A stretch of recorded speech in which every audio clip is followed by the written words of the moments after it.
Hello everyone.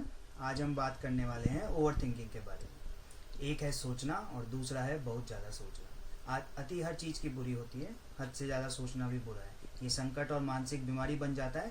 इस समस्या को ओवर थिंकिंग कहा जाता है। ओवर थिंकिंग एक बड़ी मानसिक समस्या है। ज़्यादातर लोग इस समस्या को गंभीरता से नहीं लेते हैं, लेकिन असल में बहुत ज़्यादा सोच विचार करने की राह आपको मानसिक बीमारियों के दलदल की ओर धकेल सकती है। लेकिन ओवर थिंकिंग की समस्या होने के कारण क्या हैं? इस बारे में पूरी दुनिया के मेंटल हेल्थ एक्सपर्ट अलग अलग तरह की राय रखते हैं, लेकिन कुछ कारणों पर सभी एकमत हैं।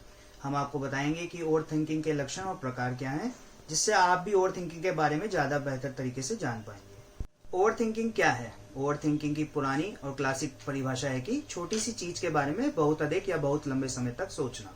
जब ऐसी स्थिति दिमाग में बनी रहे और आप विचारों से खुद को अलग ही ना कर पाए, तो इस स्थिति को ओवर थिंकिंग या बहुत ज्यादा सोचना कहा जा सकता है। यह हम सभी के जीवन में किसी न किसी मोड़ पर होता है। हम सभी जीवन में ऐसी घटनाओं का अनुभव करते हैं जो हमारे लिए चिंता या तनाव का कारण बनती है, लेकिन कुछ लोग अपनी चिंताओं से छुटकारा ही नहीं पा पाते हैं। वे भविष्य के बारे में चिंता करते हैं। वे बार बार चिंतित रहते हैं कि दूसरे उनके बारे में क्या सोचते हैं, और खुद के बारे में सुनी गई कोई भी नेगेटिव बात उनके दिमाग में लगातार घूमती रहती है। आपके द्वारा लिए गए किसी भी बड़े फैसले के कारण भी समस्या हो सकती है। कई बार आप अपने दिमाग में बहुत सारे विकल्प के बारे में सोचते हैं, लेकिन सही विकल्प की खोज उतनी कठिन हो जाती है कि आपकी सोच को लकवा मार जाता है। ऐसे में आप सोचते हैं कि गलत फैसला लेने से अच्छा है कि फैसला ही ना लिया जाए, लेकिन कोई फैसला ना लेने से हमेशा गलत फैसला लेना बेहतर कदम होता है। ओवर थिंकिंग डिप्रेशन के लक्षणों को बढ़ा सकती है। ये आपके स्ट्रेस के स्तर को बढ़ा सकती है और आपकी गलत निर्णय लेने के लिए भी मजबूर कर सकती है।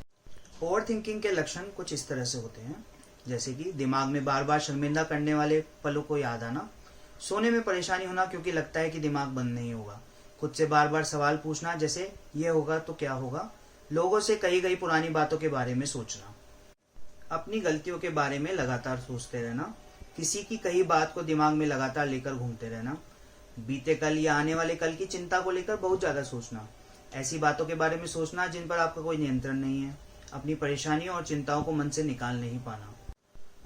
अब मैं आपको बताता हूँ ओवर थिंकिंग से कैसे बचा जाए।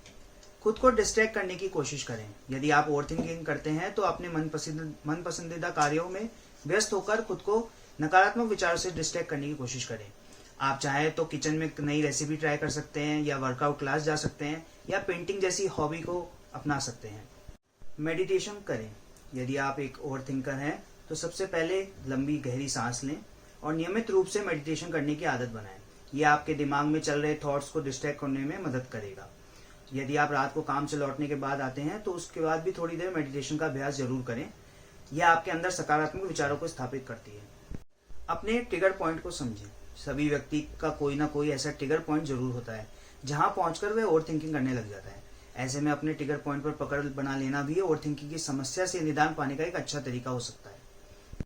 आखिरी और सबसे इंपॉर्टेंट बात, परफेक्शनिज्म पर ध्यान देना कम कर दें। कई लोग ऐसे हैं जिन्हें हर चीज पर परफेक्टली करने की आदत होती है। ऐसे में यदि कोई चीज कभी पूर्णता पूरी न हो पाए तो वे खुद को दोषी ठहराते हैं और बेफिजूल की बातों को सोचते हुए ओवर थिंकिंग जैसी समस्या का शिकार हो जाते हैं। ऐसे में सबसे पहले अपने दिमाग में परफेक्शनिज्म जैसी बातों को निकाल दें, क्योंकि गलतियां होगी तभी तो हम उन गलतियों से सही चीजों का करना सीखेंगे। मैं समझता हूँ मेरे द्वारा दी गई जानकारी आपके जीवन में कुछ बदलाव लाएगी। यही मेरा मोटिव था। Thank you.